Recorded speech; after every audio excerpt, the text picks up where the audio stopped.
जय श्री राम। मैं issue Harwani Hanumangarh town Rajasthan से रोज आपको गंगा दर्शन लाइव दिखाता हूँ व पंचांग सुनाता हूँ। एक विशेष सूचना, आजकल दिसंबर से लगभग गंगा दर्शन आपको 8 और 8:30 के बीच में मिलेंगे, क्योंकि 7:11 पर तो सूर्य उदय होता है।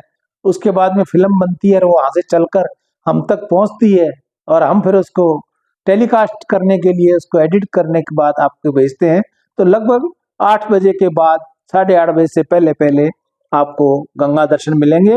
आपको हुई तकलीफ के लिए दास क्षमा प्रार्थी है। प्रदोष व्रत करने वाले को महादेव जी के इस 100 नामों का पाठ अवश्य करना चाहिए। महामते इंद्र, इस प्रकार मैंने शिव प्रदोष व्रत की विधि बतलाई है। महाभाग, शीघ्रता पूर्ण इस व्रत का पालन करो, तत्पश्चात युद्ध करना। भगवान शिव की कृपा से तुम विजय आदि सब कुछ प्राप्त होगा। एक समय की बात है, राजा चित्ररथ विमान पर बैठकर नाना प्रकार के दीपों का दर्शन करते हुए भगवान शंकर के निवास स्थान कैलाश पर्वत पर गए। वहां उन्होंने परम अद्भुत एवं अनुपम छवि वाले भगवान शंकर के दर्शन किए। वे अपने आधे अंग में पार्वती देवी को बिठाकर शोभा पा रहे थे। कपूर के समान गौर वर्ण कमल नयनम भगवान शिव को पार्वती देवी के साथ देखकर राजा चित्ररथ ने उपहास पूर्वक कहा, शंभो, संसार में जो विषय मनुष्य आदि है वह स्त्रियों के वशीभूत हैं।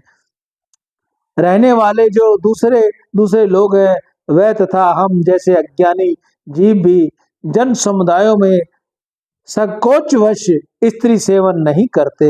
यह सुनकर गिरिराज नंदनी उमा ने कहा, अरे दुरात्मा, रे मूढ़, तूने मेरे साथ बैठे हुए भगवान शिव का उपहास किया है, अतः इस कर्म का फल तू शीघ्र ही देखेगा। जो समता युक्त चित्त वाले साधु पुरुषों का उपहास करता है, वह देवता हो या मनुष्य, उसे अधम से अधम जानना चाहिए। तू देवता और दिव्य दोनों की श्रेणी से बहिष्कृत है। अपने को बड़ा ज्ञानी मानने वाले तुझे अधम को आज मैं दैत्य बनाए देती हूँ। पार्वती देवी ने इस प्रकार शाप देने पर राजाओं में श्रेष्ठ चित्ररथ सहमा सर्प के नीचे गिर पड़ा। वहीं इस समय आसुरी योग में आकर वत्रासुर के नाम से प्रसिद्ध हुआ। विश्वकर्मा की भारी तपस्या से युक्त होने के कारण इस समय वत्रासुर अजय बतलाया जाता है। इसलिए तुम प्रदोष काल में विधि पूर्ण भगवान शंकर की पूजा करके देवताओं का कार्य सिद्ध करने के लिए महादैत्य वृत्रासुर का वध करो। गुरु बृहस्पति यह बात सुनकर इंद्र ने कहा, भगवान इस समय मुझे इस प्रदोष के उद्यापन की विधि बतलाइए। बृहस्पति जी ने कहा, कार्तिक मास आने पर शनिवार के दिन यदि पूरी त्रयोदशी हो तो वह व्रत की सिद्धि के लिए ग्रह है। आज ये तिथि स्वत प्राप्त है। इसमें चांदी का वृषभ बनवाया चाहिए। उस वृषभ की पीठ पर सुंदर सिंहासन रखना चाहिए। उस सिंहासन पर उमाकांत भगवान शिव की स्थापना करनी चाहिए। भगवान के 3 नेत्र, 5 मुख और 10 भुजाएं हो। इसके आधे अंग से सती साध्वी पार्वती का निवास हो। इस प्रकार उमा और महेश्वर की स्वर्णमयी प्रतिमा बनवानी चाहिए।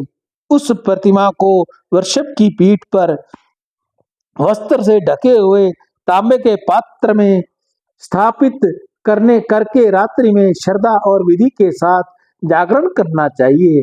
पहले यत्न पूर्व प्रतिमा को पंचामृत से स्नान कराना चाहिए। देवराज, मैं पूजा के मंत्र बतलाता हूँ, सुनो। दूध से स्नान कराने का मंत्र, गोक्षीरथ रसधाम देवस्य गोक्षीरेण मया कृतम सनपनम देव देवेश गृणाहम परमेश्वरम। गाय के दूध में निवास करने वाले देवेश्वर परमेश्वर, मैंने गाय के दूध से आपको स्नान करवाया है, कृपया इसे स्वीकार कीजिए। दधि स्नान मंत्र। दध दध दध्ना चेव महादेव संपन्नम कार्यतम मया गृणाम च मया दत्तम सुप्रणो भावद्य वे।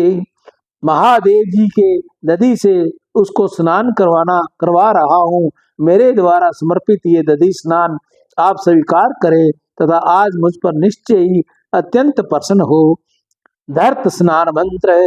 सर्पीशा च मया देव संपन्नम क्रियन्ते धुना गृणाम शरदयाम दत्तम तव प्रीत्यर्थे में च। देव, अब मैं घी से आपको स्नान करा रहा हूँ। मेरे द्वारा आपकी प्रसन्नता के लिए श्रद्धा पूर्वक समर्पित ये धर्त स्नान आप अंगीकार करें। मधु स्नान मंत्र।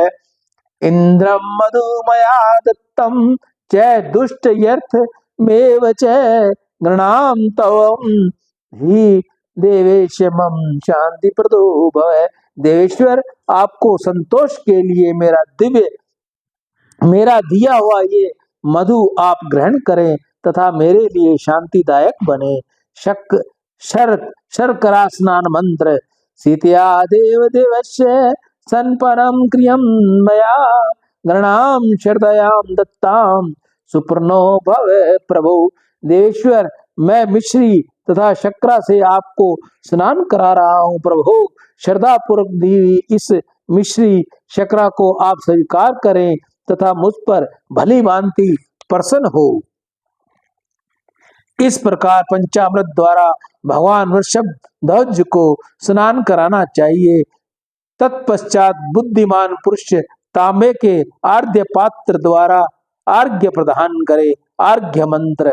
अचो अचो योर्षि त्वमुमाकांत तत्धेणानेन वे प्रभु गृणाम त्वाम मया दत्तम प्रसन्नो भव शंकरा।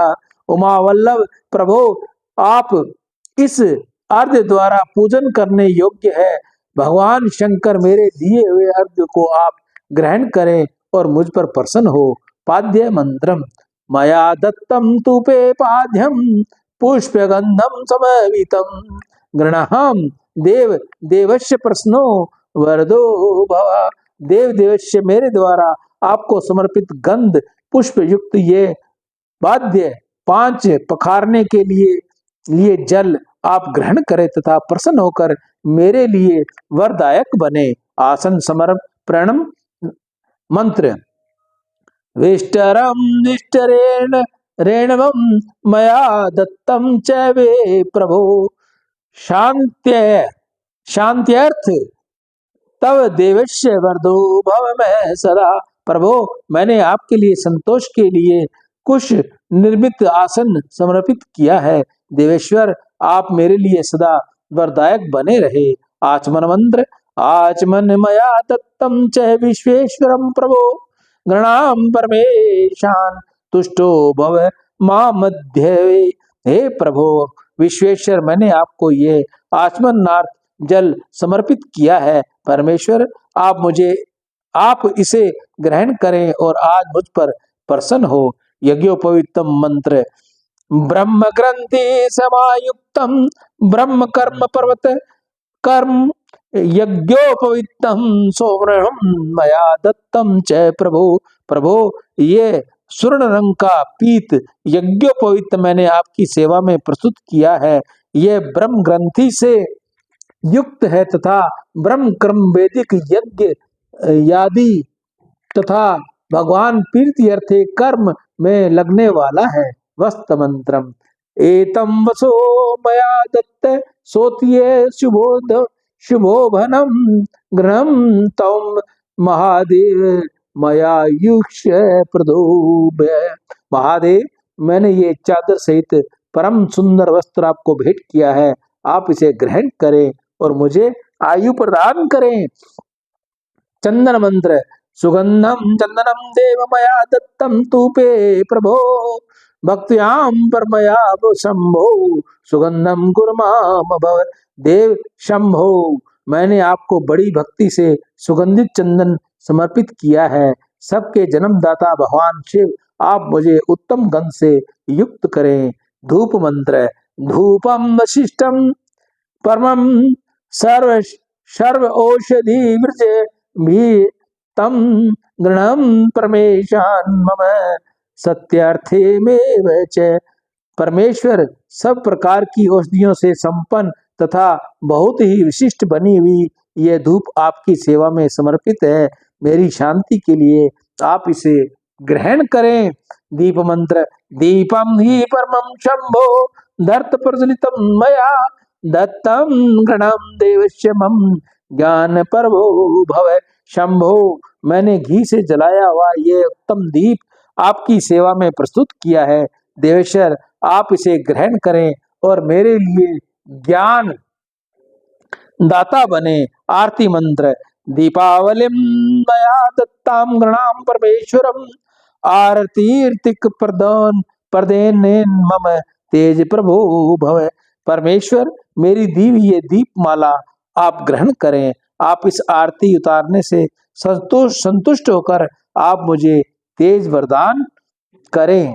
इसी प्रकार फल, दीप आदि तथा नैवेद्य और तांबू फलम आदि सामग्रियां क्रमशः चढ़ाकर विधिज्ञ पुरुष भगवान शंकर की, शिव जी की पूजा करे तथा रात्रि में यत्न पूर्ण जागरण करे। अपने घर में व देवालय में चंदोवा बनाकर अद्भुत सामग्रियों से सजा हुआ एक मंडप बनवावे, जिसमें गीत वाद्य और नृत्य के द्वारा भगवान सदाशिव पूजा करे।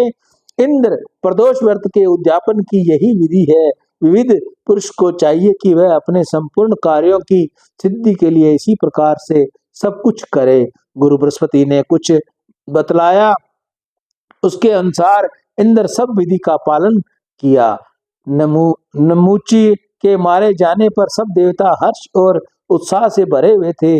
उनका दैत्यों के साथ घोर युद्ध हुआ। देवताओं और दैत्यों का संहार करने वाले उस घोर संग्राम में अत्यंत भयंकर तथा मर्यादा का उल्लंघन करने वाला दुंदुभ युद्ध होने लगा। इसी समय पूर्वोक्त प्रकार से भगवान शंकर की आराधना करके इंद्र भी युद्ध में लग गए। उन्होंने देवताओं के साथ लेकर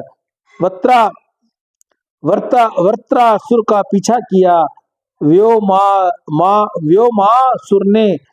व्योमासुर ने यमराज के साथ तथा तीक्ष्ण कोपन ने अग्नि के साथ युद्ध आरंभ किया। वायु के साथ धूम और नेत्र के साथ अति कोपन लड़ने लगा। कुबेर के साथ कुष्मांड तथा इश के साथ ध्वस्त भिड़ गया। इनके सिवा और भी बहुत से महाबली दैत्य देवताओं के साथ द्वंद्व युद्ध करने लगे। उन्होंने गदा, पटिश, खंड, शक्ति, तोमर, मृदगंग, श्रुति, भिंदपाल, पास, प्रयास, मुटिष्ट आदि से प्रहार किया। उसी प्रकार देवताओं की दधिच हड्डियों से बने हुए उत्तम अस्त्र शस्त्र द्वारा असुरों का निधन करने लगे। देवताओं की मार खाकर दैत्य पुनः पराजय को प्राप्त हुए। उन्हें भयभीत देखकर वृत्रासुर समझ गया, वीरो, युद्ध स्वर्ग का द्वार है, इसका त्याग कदापि नहीं करना चाहिए। जिसकी संग्राम में मृत्यु होती है वह परम पद को प्राप्त होते हैं। विद्वान पुरुष जहाँ कहीं भी संभव हो संग्राम में मृत्यु की अभिलाषा करते हैं। जो लोग युद्ध छोड़कर भागते हैं वे निश्चय ही नरक में पड़ते हैं। महापात के मनुष्य भी यदि गो, ब्राह्मण, भृत्य, कुटुंब तथा स्त्री की रक्षा के लिए हाथ में शस्त्र लेकर युद्ध करे तथा वह शस्त्र के आघात से घायल हो जाए अथवा युद्ध स्थल में ही प्राण त्याग दे तो उसे निश्चय ही उत्तम लोक की प्राप्ति होती है। वह ज्ञानियों के लिए भी दुर्लभ उत्कृष्ट पद को प्राप्त कर लेते हैं। अतः तुम लोग को अपना स्वामी के कार्य साधन में पूर्णतः तत्पर रहकर युद्ध करना चाहिए। वृत्र के इस प्रकार समझने पर असुरों ने उनकी आज्ञा शिरोधार्य की और देवताओं के साथ ऐसा घमासान युद्ध आरंभ किया कि जो संपूर्ण लोकों के लिए भयंकर था। इधर मरने की इच्छा से इंद्र को आते देख वृत्रासुर ठठाक कर हंस पड़ा। उसका ये अट्टहास इंद्र को भयभीत कर देने वाला था। वीर वृत्रासुर बड़ा तेजस्वी था। उस समय वह दैत्यों का अधिपति बना हुआ था। उसके मन में सुश्रेष्ठ इंद्र को निगल जाने की इच्छा हुई और वह बहुत बड़ा मुंह फैलाकर इंद्र की ओर बढ़ा। समीप आने पर उसने ऐरावत हाथी व्रज और किरीट सहित इंद्र को सहसा निगल लिया और वह नाचने तथा गर्जने करने लगा। पलक मारते मरते इंद्र वृत्रासुर के ग्रास बन गए और उपस्थित रहकर यह दुर्घटना देखने वाले देवताओं में बड़ा हाहाकार मच गया। धरती कांप उठी, हजारों उत्पात होने लगे तथा संपूर्ण चराचर जगत में अंधकार छा गया। उस समय सब देवता चिंता मगन हो ब्रह्मा के पास गए और वृत्रासुर की सारी करतूत उनको ब्रह्मा जी से कह सुनाई।